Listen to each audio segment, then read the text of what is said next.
चलिए, जय हिंद जवानों। स्वागत है आपका आपके अपने YouTube channel winners academy Prayagraj में। तो लास्ट क्लास जो मैंने बताई आपको नाउन और नंबर के बारे में, वो आपको ऑलरेडी पता ही थी कि आज भी क्या होना है। तो आज हम लोग जस्ट उसके आगे की बातें करेंगे। जो टॉपिक हम लोगों ने पढ़ा था कल, उसके आज जस्ट एक कदम और आगे बढ़ेंगे, जिससे अपने एक दिन आए, एक दो दिन में क्या हो जाएगा कि आपका जो नाउन एंड नंबर का जो टॉपिक है वो क्लियर हो जाएगा। आप खुद इस चीज को रियलाइज करेंगे कि हाँ, समीर शुक्ला ने आपको क्या पढ़ाया है और क्या आपने उस चैप्टर को पढ़ने के बाद क्या आपको कोई भी प्रॉब्लम अब प्रैक्टिस सेट में हो रही है।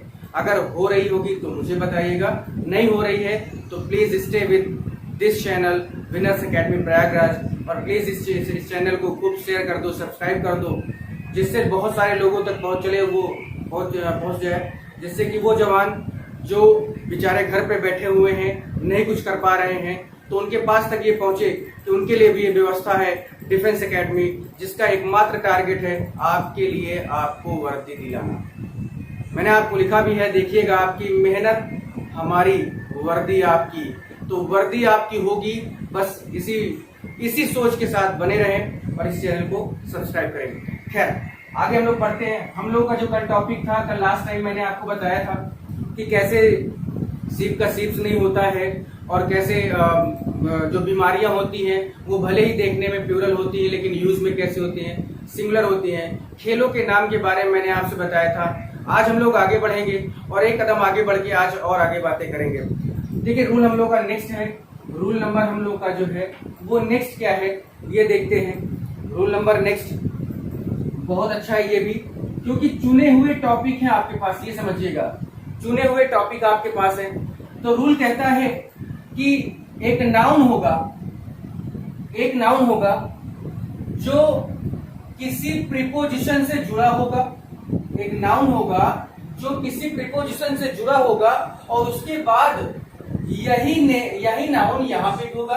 यानी मैं लिख दूं द सेम नाउन, यानी नाउन प्रीपोजिशन प्लस नाउन। यानी कहने का मतलब है कि एक नाउन यहाँ पे है, या इस तरह से समझिए कि जब दो नाउन को आपस में प्रीपोजिशन के माध्यम से जोड़ दिया जाए, जब दो नाउन को प्रीपोजिशन के माध्यम से जोड़ दिया जाएगा तो फिर वो कंडीशन क्या होगी, कैसे उसमें कौन सी वर्ब यूज करेंगे, या वो जो नाउन होगा वो सिंगुलर होगा या प्लूरल होगा, यही मैं बताना चाह रहा हूं। तो आपके सामने मैंने स्ट्रक्चर लिख दिया कि noun plus preposition plus the same noun, यानी इसी नाउन की बात यहाँ पर हो रही। जैसे सेंटेंस देखिए, मैं आपको बताता हूं, देखिए इधर कि ships after ships are coming. ठीक है, ये सेंटेंस है। अब आपको ये जज करना है, ये चेक करना है। ये लास्ट टाइम जो पेपर हुआ एयरफोर्स का, उसका ये जो सेकेंड डे था एग्जाम का, उसके जो लास्ट जो क्या कहते हैं टर्म था, उसमें ये क्वेश्चन आया था। सेम क्वेश्चन यही आया था। तो आप भी इस चीज का फायदा उठाएं, क्योंकि नाउन से बहुत क्वेश्चन पूछे जाते हैं और हर हद तक, मतलब जो भी अंतिम जो एक चीज है उस पे आप ये याद रखिए कि नाउन तैयार है तो 2 नंबर आपका पक्का है। 2 नंबर के लिए, और मैंने आपको बताया है कि 0.25, 0.05 और ऐसे चीजों से क्या होता है, सिलेक्शन होता है और रुकता है। तो आप इसका हिस्सा ना बने, आपका सिलेक्शन होना चाहिए, और जो कि टारगेट ही हमारा यही है। अब देखते हैं, तो नाउन ये एक शिप्स है, आफ्टर एक प्रीपोजिशन है, फिर नाउन है, यानी 2 नाउन को प्रीपोजिशन से जोड़ा गया। और भाई जब ये कंडीशन आएगी तो याद रखना हमेशा कि हमारा नाउन हमेशा कैसा होता है, जब वो किसी प्रीपोजिशन से जुड़ता है तो वो कैसा होता है, हमेशा सिंगुलर होता है, याद रखना। तो शिप आफ्टर शिप, यानी भले ही गलत दिया हुआ है, लेकिन अगर हमको रूल पता है कि अगर 2 नाउन किसी प्रीपोजिशन से जोड़े गए हैं तो वो हमेशा सिंगुलर होंगे। और क्योंकि singular noun then singular helping verb होनी चाहिए, उसके बाद कमिंग लिख दीजिए, कोई दिक्कत नहीं होगी। तो ये गलत था, ये सही है, बात समझ में आई। देखिए जैसे और एक सेंटेंस, टाउन अपॉन टाउन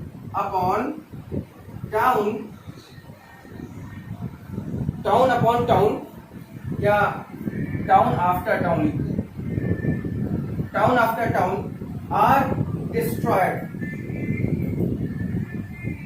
ठीक है, town after town are destroyed. अब देखिए दो नाउन है टाउन और इसको जोड़ा किससे गया है, आफ्टर नाम के प्रीपोजिशन से। तो जब भी ये कंडीशन आएगी, क्योंकि इसमें कोई गलती तो है नहीं कि टाउन्स किया हो, तो ये सही है अभी तक, आफ्टर भी सही है, टाउन भी सही लिखा है, लेकिन दिक्कत कहाँ है, यहाँ पर आर ना हो के क्या हो जाएगा, इस हो जाएगा, और डिस्ट्रॉयड का ये क्या रहेगा, ये डिस्ट्रॉयड ही रहेगा।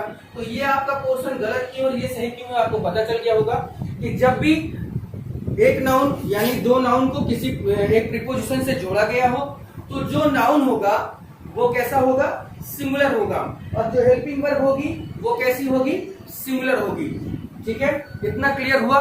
नेक्स्ट रूल में आगे बढ़ते हैं। हम लोग का नेक्स्ट रूल भी है, खैर नाउन बहुत बड़ा पार्ट है भाई, तो इतना आसानी से खत्म नहीं होने वाला, तो इस पे पूरा ध्यान लगाइए, पूरा मन लगाइए और बस पेशेंस बनाए रखिए।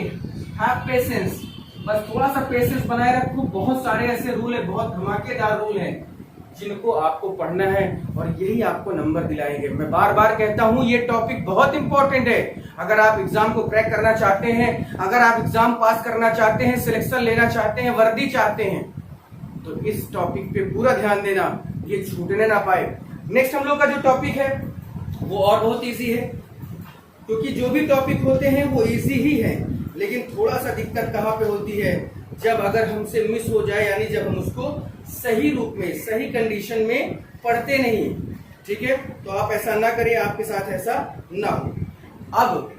अब तक का सबसे बेहतरीन रूल सामने है आपके, अब तक का सबसे बेहतरीन सबसे सुपर रूल सामने है, क्योंकि इतना कंफ्यूजिंग है, इतना कंफ्यूजिंग है कि अच्छे लोग उसको नहीं कर पाते, लेकिन आज वो कंफ्यूजन दूर कर दूंगा मैं इसीलिए यहाँ पे हूँ, आपके लिए हूँ। प्लीज आप थोड़ा सा ध्यान देना, ठीक है। ये देखना है आपको, या मैं कुछ वर्ड बोल रहा हूं, आप अगर नोट्स बना रहे तो उसको लिख लीजिएगा, या जैसे भी है कि कुछ वर्ड यानी कुछ शब्द ऐसे मैं लिख रहा हूं, कुछ शब्द जैसे, कुछ शब्द जैसे, देखिए each, every, both, any, many, one, some, none, either या इधर, नाइदर या नीदर, फ्यू, ठीक है, ऐसे बहुत सारे वर्ड, इनको ध्यान देना। बहुत इंपॉर्टेंट बात करने जा रहा हूं मैं, बहुत इंपॉर्टेंट बात करने जा रहा हूं, ध्यान देना, ठीक है। और एक वर्ड है हाफ, और एक वर्ड है सेवरल।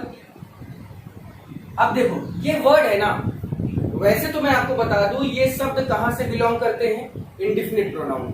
ये शब्द कहां से बिलोंग कर रहे हैं, इंडिफिनिट प्रोनाउन। अब बात यहां पर यह है कि अगर ये इंडिफिनिट प्रोनाउन है तो नाउन में क्या कर रहे हैं, तो नाउन में कन्वर्ट होने जा रहे हैं। कैसे होते हैं वो मैं आपको बता देता हूं, लेकिन अभी इसके लिए आप ये जानिए कि कुछ शब्द जैसे each, every, both, any, many, one, some, none, either, neither, few, half, several, यानी जितने भी इंडिफिनिट, क्योंकि इंडिफिनिट क्यों कहला रहे हैं, ये इंडिफिनिट क्यों कहलाया जा रहा है, क्योंकि इससे नंबर हम क्लियर नहीं कर सकते। मेनी नंबर नहीं क्लियर कर किया जा सकता, फ्यू नंबर नहीं क्लियर किया जा सकता, नन नंबर नहीं क्लियर किया जा सकता। तो जब नंबर नहीं क्लियर किया जा सकता कि 1 है कि 2 है कि 10 है कि 20 है, तो इसका मतलब वो इंडेफिनिट ही तो है। तो इंडेफिनिट वर्ड दिए जाए प्लस इनके बाद ऑफ का प्रयोग किया गया हो। ध्यान दीजिएगा, बहुत बड़ी चीज बोलने जा रहा हूं कि जब ये word each, every, either, neither, इन सभी वर्ड के बाद ऑफ का प्रयोग किया जाए, बहुत पूछा जाने वाला क्वेश्चन है, ध्यान देना, बहुत पूछा जाता है ये क्वेश्चन।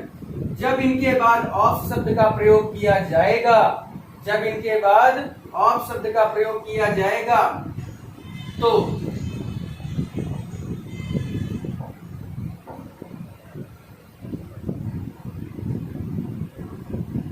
पीएनएस जैसे आईएनएस होता है वैसे पीएनएस का मतलब क्या होता है, यहां पे इतना समझना, मैं थोड़ा सा यहाँ प्लस लगा दूं क्योंकि मैंने आपको ट्रिक आपको समझाने के चक्कर में मैंने पूरा लिख दिया।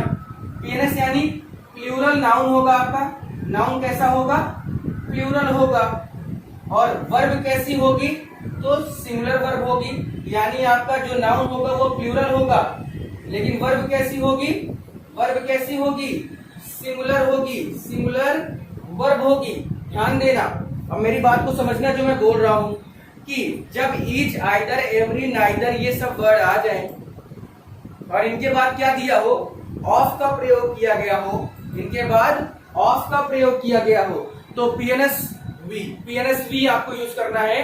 पीएनएसवी मतलब प्लूरल नाउन होगा और वर्ब कैसी होगी? सिंगुलर। जबकि रूल कहता है, नॉर्मली रूल कहता है कि प्लूरल नाउन के साथ प्लूरल वर्ब, यानी हमारा सब्जेक्ट अगर प्लूरल है तो हमारी हेल्पिंग वर्ब प्लूरल होनी चाहिए।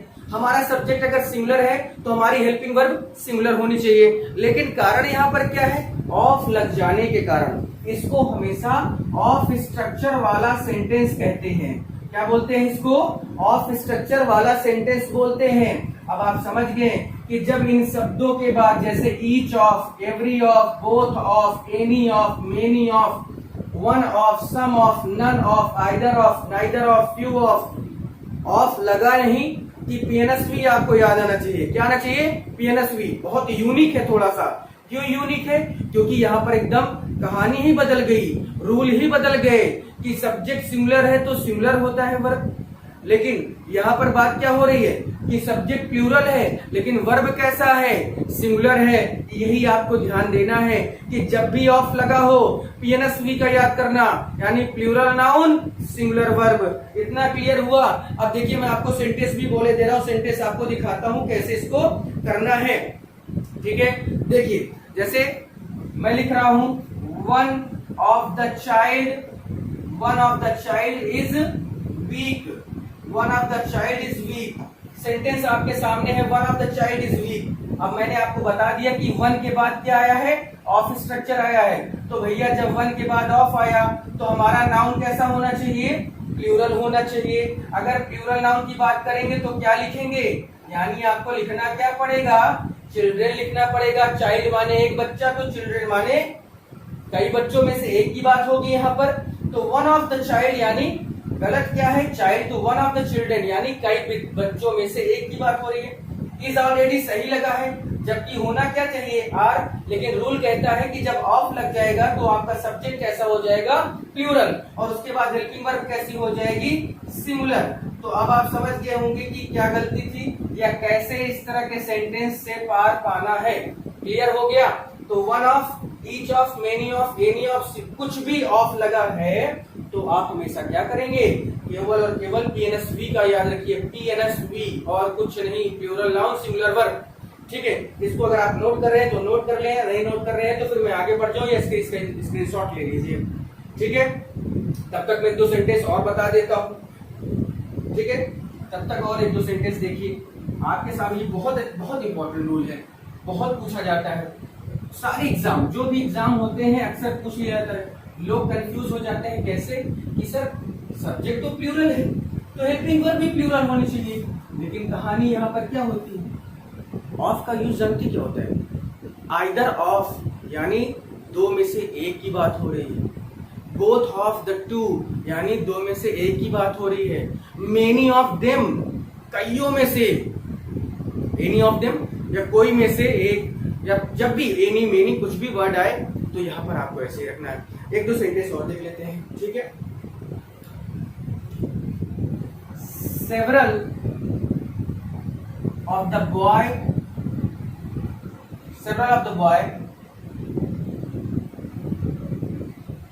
Are going. वैसे सेवरल माने कई होता है, तो सेवरल ऑफ द बॉय। अब आपके सामने दिया है ऑफ लगा है, यानी आपका सब्जेक्ट कैसा होना चाहिए था? सब्जेक्ट कैसा होना चाहिए था भाई? तो सब्जेक्ट आपका प्लूरल होना चाहिए था।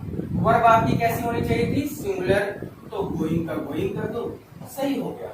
इस तरह से सेंटेंस को जब आप करने के लिए तैयार होंगे या शुरू करेंगे ना, तब मजा आएगा पढ़ने में। अब आप समझ लीजिए कि नाउन नंबर की पूरी सीरीज जितनी भी आपके सामने प्रैक्टिसेड है, सब कुछ आप कर सकते हैं, इसमें कोई दो राय नहीं है।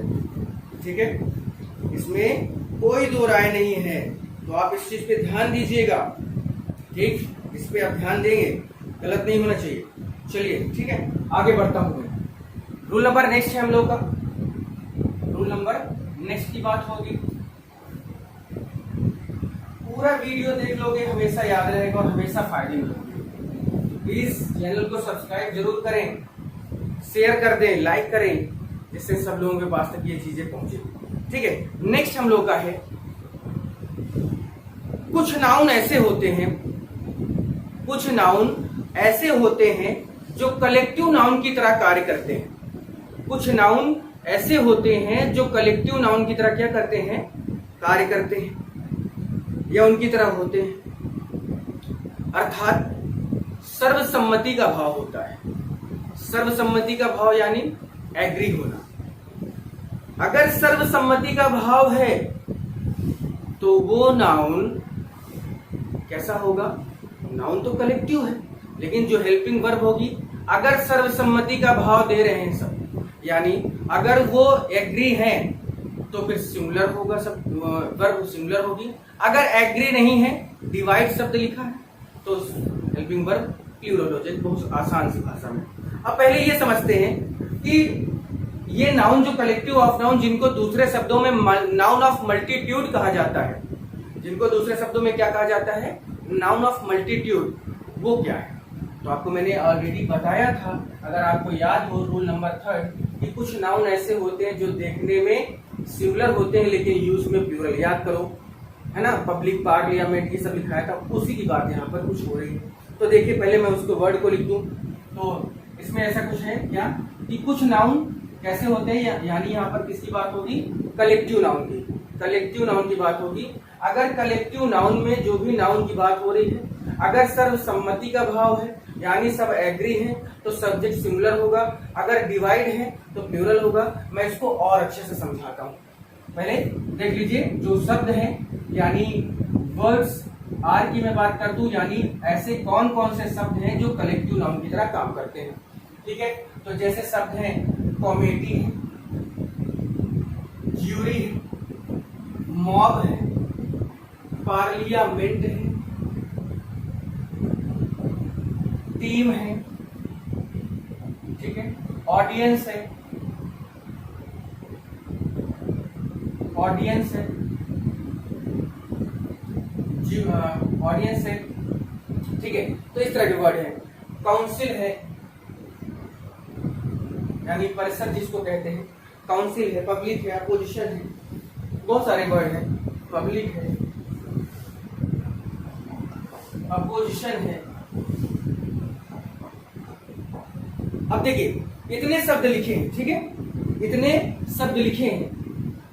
अगर इसमें बात करूं मैं, फैमिली की बात करूं, जैसे एक और वर्ड लिख दूं, फैमिली लिख दूं, स्टूडेंट लिख दूं, टीम लिख दूं, ये सब। अब आप पहले ये जज करें, पहले ये जज कर लें कि क्या ये नाउन जो सामने दिख रहा है, क्या आपको है ये कंफर्म कि हाँ ये नाउन, यानी ये नाउन कैसे हैं, ये नाउन किस तरह से काम कर रहे हैं, क्या ये नाउन कलेक्टिव है? सबसे पहले आपका जजमेंट यहीं पे होना चाहिए कि क्या ये कलेक्टिव नाउन है।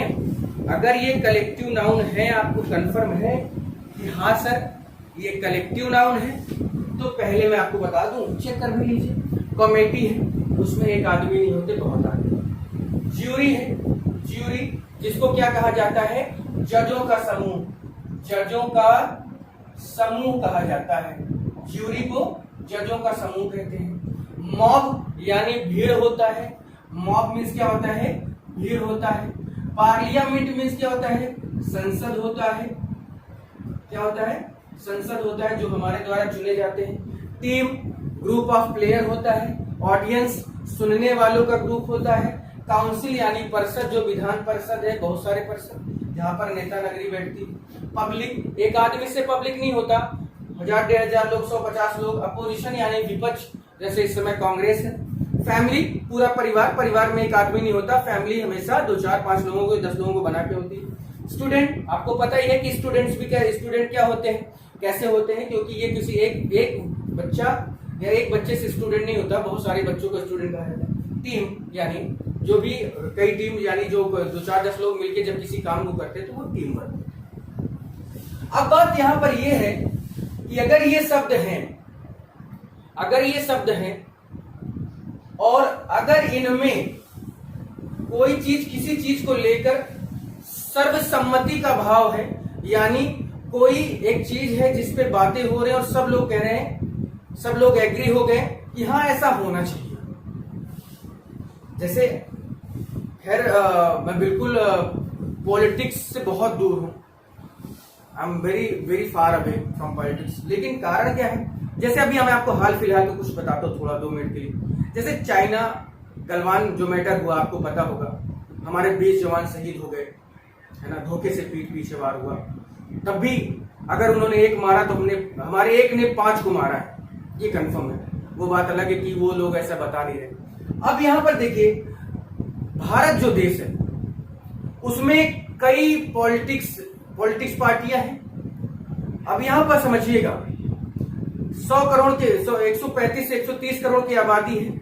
अब यही 135 करोड़ की आबादी कह दे कि चाइना, पूरा चाइना हमारा है, पूरा चाइना हमारा है। वो जब भारत का क्षेत्र कहते हैं तो हम कह सकते हैं कि पूरा चाइना ही हमारा है। अगर 135 कहते हैं तो वो सर्वसम्मति का भाव है। लेकिन लेकिन यही दिक्कत है कि अपने यहां पर कुछ ऐसी चीजें हैं जो ये कह देंगे कि नहीं भाई, हमें वो नहीं चाहिए, नहीं हमें वो नहीं चाहिए। यानी अब जो पूरा भारत देश है वो अब 2 ग्रुप में बढ़ गया। एक कह रहा है चाहिए और एक कह रहा है नहीं चाहिए। जैसे ज्यूरी है, जजों का समूह 3, 5, 7, 9 हमेशा ऑड नंबर होते हैं। 3 में से 2 ने कहा कि इसे फांसी पर लटका दिया जाए और एक आदमी कह रहा है नहीं लटकाना है, नहीं लटकाना है। राम मंदिर का जो डिसीजन आया उस पे क्या था, सर्वसम्मति थी, 5 के 5 ने क्या किया, दिया जाए अपना। तो वहां पर सर्वसम्मति थी, लेकिन अगर 5 में से 3 बोल देते कि हाँ बनना चाहिए, 2 कह देते कि नहीं बनना चाहिए, तुरंत क्या हो गया, मतभेद हो गया, डिवाइडेशन हो गया। तो जब किसी भी भाव को निकालते समय जो कलेक्टिव नाउन हो, अगर वो सर्वसम्मति का भाव रखते हैं तो फिर वो क्या होंगे, वो हमेशा उनके साथ आने वाली हेल्पिंग वर्ब सिंगुलर होगी। और अगर डिवाइड हो जाते हैं यानी बंटवारा हो जाता है, बढ़ जाते हैं, तो हेल्पिंग वर्ब कैसी होगी, प्लूरल होगी। सामने आपके सेंटेंस है, देखिएगा, ये सब बहुत इंपॉर्टेंट चीज है इसलिए मैं आपको बता रहा हूं। देखिए, द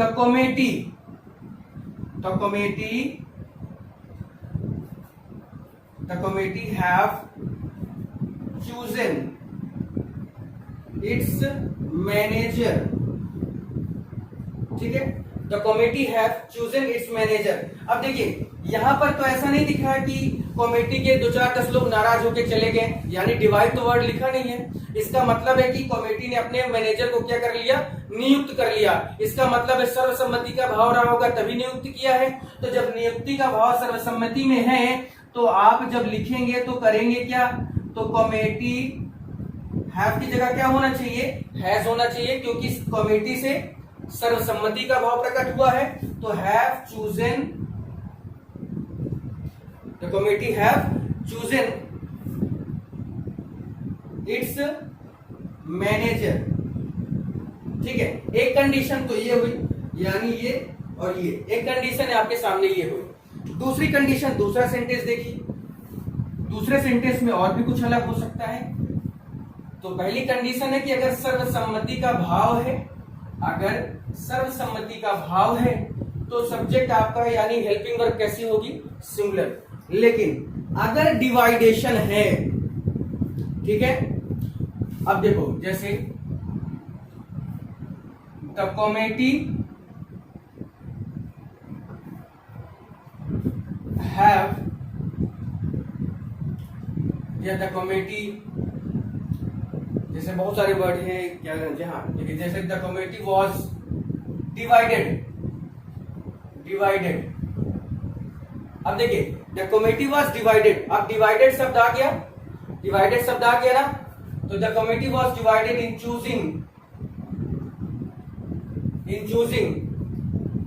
इट्स मैनेजर। ठीक है, the committee was divided in choosing it's manager. अब डिवाइडेड है तो वॉज लगेगा क्या? डिवाइडेड है तो वॉज लगेगा? नहीं लगेगा, आपको पता है, तो उसको कर डालिए कि द कमिटी वॉज की जगह क्या होना चाहिए? वर होना चाहिए। The committee were divided in choosing it's manager. ये गलत था, ये सही क्यों है और गलत क्यों, आपको पता चल गया होगा।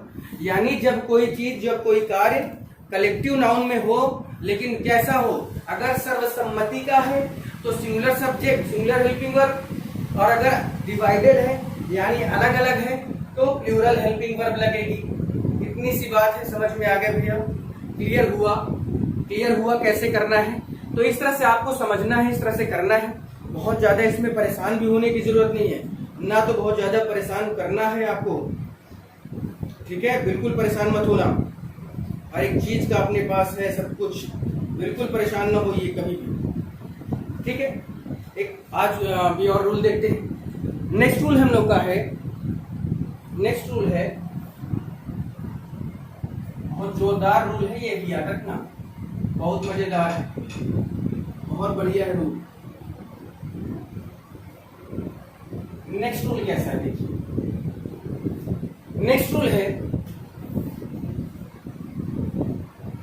रूल नंबर नेक्स्ट है कि यदि कंपाउंड नाउन आए तो, यदि कंपाउंड नाउन का प्रयोग किया गया हो तो, अब आप समझिए कि कंपाउंड नाउन होता क्या है, पहले इसके बारे में बात कर लेते हैं। वैसे तो पता ही होगा आपको, लेकिन मुझे ये भी पता है कि बहुत सारे लोग ऐसे भी होते हैं जिनको कंपाउंड नाउन के बारे में जानकारी नहीं होती। तो मैं आपको आज बता देता हूं कि कंपाउंड नाउन क्या होता है। जैसे ये compound noun,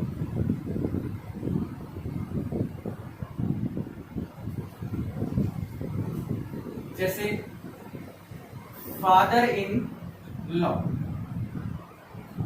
brother in law, commander in chief, pastor by, step सन।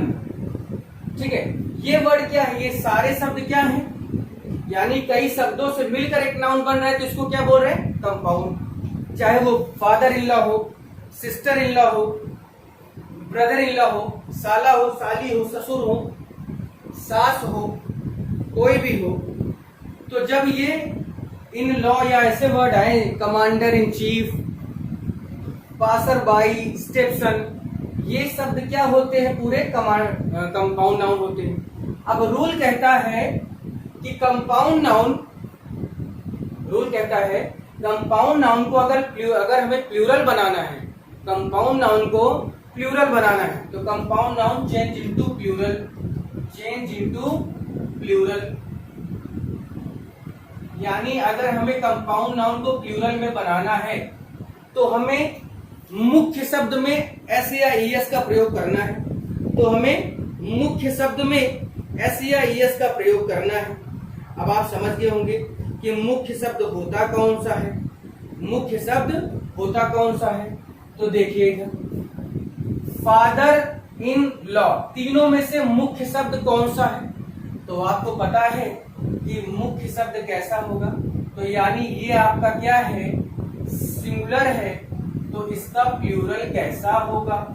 तो प्लूरल की बात करते हैं, तो मुख्य शब्द भैया फादर में ही एस लगेगा, तो फादर्स इन लॉ। लॉज नहीं करना, कईयों तो ससुर हैं, कईयों ससुर हैं, वो बात अलग है, घर परिवार मिला के कई ससुर हैं, तो लॉज नहीं करना, फादर्स करना।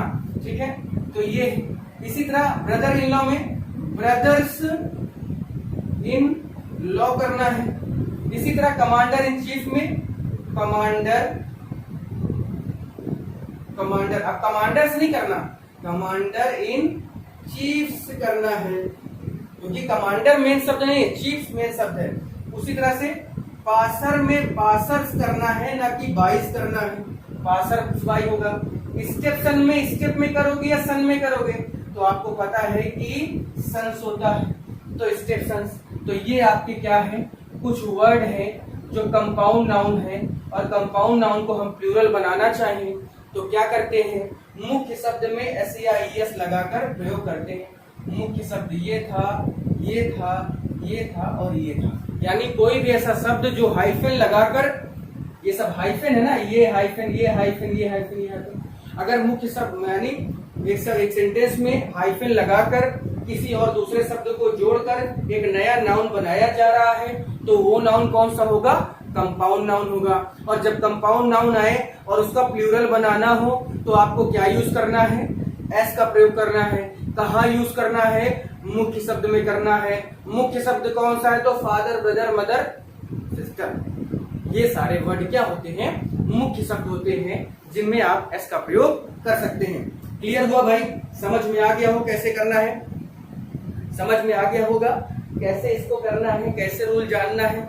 अब आपके पास जो भी किताब हो, what ever you have book, कोई भी किताब बुक है, आप तुरंत उसको उठाइए और तुरंत बना डालो। अगर नहीं बना तो मुझे बताना कि हाँ सर नहीं बन रहा है। कैसे नहीं बनेगा, ऐसा हो ही नहीं सकता कि बने ना, क्योंकि रूल तो रूल सबके लिए वही है ना भाई, रूल तो रूल वो भी सबके लिए है। ऐसा तो है नहीं किसी और के लिए कुछ अलग रूल है, किसी और के लिए कुछ अलग रूल है, सबके लिए समान रूल होते हैं भाई। बस समझने की बात होती है, समझ गए तो मजा ही मजा है, ना समझे तो बड़ी दिक्कत है। तो समझ लीजिए, जान लीजिए, है ना। कल हम लोग कुछ बातें कर रहे थे, क्या बात कर रहे थे कि खेलों के नाम और बीमारियों के नाम, खेलों के नाम और बीमारियों के नाम जो देखने में प्लूरल होते हैं लेकिन यूज में कैसे होते हैं, सिंगुलर होते हैं। खेलों के नाम और बीमारियों के नाम जो देखने में कैसे होते हैं, प्लूरल होते हैं, लेकिन यूज में कैसे होते हैं, सिंगुलर होते हैं। तो बीमारी और खेलों के नाम तो मैंने बता दिए थे, लेकिन अब यहाँ पर बात हम लोग करेंगे आज दो और नामों की, देशों के नाम और समाचार पत्रों के नाम और किताबों के नाम। ठीक है, देखिए तो यहाँ पर ये भी कि देशों के नाम, देशों के नाम, समाचार पत्रों के नाम,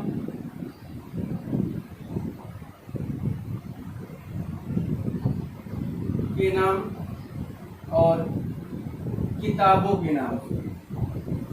यानी आप समझ गए हैं, यानी कि कुछ ऐसे देशों के नाम, समाचार पत्रों के नाम, किताबों के नाम होते हैं जो देखने में प्लूरल लगते हैं, जो देखने में प्लूरल लगते हैं, लेकिन यूज में कैसे होते हैं, सिंगुलर। उसी तरह से जैसे बीमारी में मम्प्स आया था, रिकेट्स आया था, डायबिटीज आया था, एड्स आया था, देखने में प्लूरल था ना, लेकिन यूज में कैसा था, सिंगुलर था, है ना। जैसे खेलों में जिम्नास्टिक आया था, बिलियर्ड्स आया था, देखने में प्लूरल था ना, लेकिन यूज में कैसा था, सिंगुलर। उसी तरह कुछ और भी है जो देखने में कैसे हैं, यानी देखने में प्लूरल नाउन, जो देखने में प्लूरल और यूज में सिंगुलर।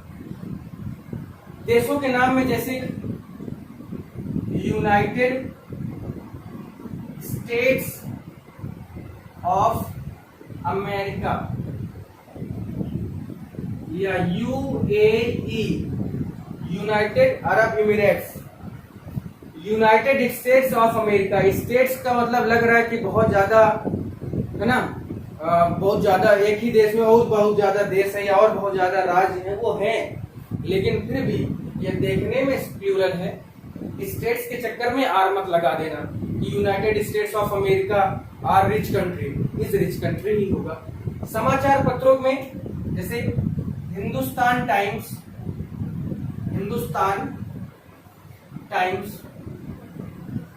या द टाइम्स ऑफ इंडिया, ये है समाचार पत्रों के नाम। अब टाइम्स देखकर प्लूरल मत बनाना कि Hindustan Times are very costly, बहुत कीमती है ना। आर नहीं, इसका ही प्रयोग होगा। जैसे बहुत सारे देशों में जैसे फोर्ब्स पत्रिका होती है ना। ग्लोबल टाइम्स आपको पता ही है चाइना का है ना। इस तरह से पाकिस्तान में द डॉन आता है, डॉन, DON वाला नहीं भाई, DOWN माने सवेरा। वहां पर क्या है, यानी हर देश का अपना एक क्या होता है, पर्सनल अखबार होता है, जो क्या करता है उसी बात को लिखता है जो वो वहां की सरकारें हैं जो कहते हैं। किताबों के नाम में द अरेबियन नाइट्स, यानी आपको पता होगा तो अलिफ लैला,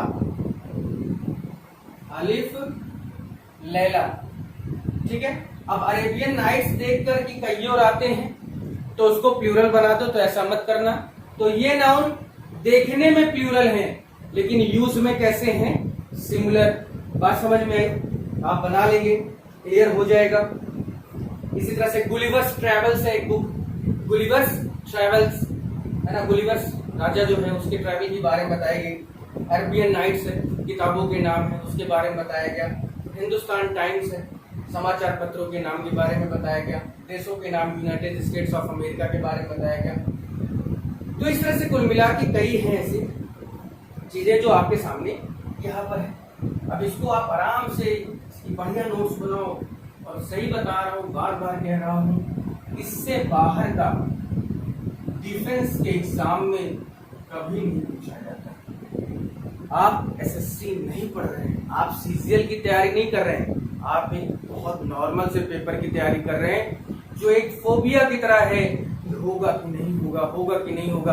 अरे डरो उसमें, एसएससी सीजीएल में जो क्या कहते हैं बहुत ज्यादा मेरिट जाती है उसकी, है ना ऐसा, जो बहुत ज्यादा मेरिट लेके जाते हैं। तो आपको इस पर डरने की बात ही नहीं है। अरे नेक्स्ट ग्रुप जो आया उसकी पिछले साल की मेरिट थी 29 नंबर मेरिट थी, सॉरी 28 से 29 नंबर, यानी ईच सब्जेक्ट 9 या 9.5 ऐसा कुछ, यानी 9 नंबर। क्या 20 में से 25 में से 9 नंबर नहीं ला सकते हो मैथ में, 9 नंबर नहीं ला सकते हो फिजिक्स में, 9 नंबर नहीं ला सकते हो इंग्लिश में। You can do but you want. अगर आप चाहेंगे तभी हो पाएगा, और अगर आप नहीं चाहेंगे तो नहीं होगा, ठीक है। तो आप चाहें ये सारी चीजें। आज मेरे बच्चे जो ट्रेनिंग में है इस समय बेलगांव वहां पे हैं, बड़ा खुशी होती है उनको देखकर मुझे कि बताओ, आज ये मेरे पास जब आए थे तो एक ऐसे इस तरह से थे कि इन्हें तो लग रहा था कुछ आता ही नहीं, कुछ क्या करेंगे ये, लेकिन मात्र और मात्र उन्होंने 6 महीने साल भर का ऐसा समय दिया, ऐसा समय लगाया कि आज की डेट में वो ट्रेनिंग में और बढ़िया नौकरी पा चुके हैं। जिंदगी उनकी सफल है, सक्सेसफुल है, कोई रोकने वाला नहीं है। तो आप इसी तरह से करिए, आप भी चाहे तो कर सकते हैं और आप करिए, ठीक है। तो इतने बात समझ में आई, ऐसे आपको करना है, इस तरह से समझना है। कल का बहुत बेहतरीन टॉपिक लेके आ रहा हूं मैं, ऐसा टॉपिक, बहुत जोरदार टॉपिक है, ध्यान देने की बस बात है, ध्यान दीजिएगा। और कल हो सकता है कि मैं क्वेश्चन भी आपको कराऊं, तो उसके लिए तैयार रहिएगा, क्योंकि जितने भी रूल है बहुत इंपॉर्टेंट रूल मैंने बताए हैं। कोई भी रूल फर्जी नहीं बताया, कोई भी रूल ऐसा नहीं बताया कि टाइम पास करने के लिए बताया हो कि मेरा वीडियो बन रहा है तो बहुत सारे लोग देखे तो बहुत ज्यादा डिस्क्राइब कर दिया, कुछ नहीं, to the point, step by step. क्योंकि मुझे पता है कि आपके डिफरेंस के इंग्लिश में क्या आता है, मुझे पता है किस तरह से कॉन्सेप्ट क्लियर करना होता है, कैसे क्वेश्चन पुटअप करता है। तो बहुत ज्यादा परेशान भी होने की जरूरत नहीं है कि हाँ रे इतना पूछ लिया था, कुछ नहीं पूछा था, बस कॉन्सेप्ट क्लियर होना चाहिए, आपको याद होना चाहिए, ठीक है। तो उस चीज को याद रखिएगा, जितना हो सके उतना पढ़ाई करिए, जितना हो सके उस टाइम को मैनेज करिए। ऐसा समय दोबारा नहीं आएगा जब आपको दिन भर घर में रहना और आपके पास पढ़ने का भरपूर समय है, क्योंकि आपके पेपर के अनाउंसमेंट किसी भी दिन हो सकती है। आपके पेपर के अनाउंसमेंट किसी भी दिन हो सकती है, तो किसी भी दिन हो जाए, इसलिए हम पहले से तैयार रहेंगे और इस बार वर्दी हमारी है। चलिए फिर, जय हिंद, जय भारत, अपना ख्याल रखें, खुश रहें।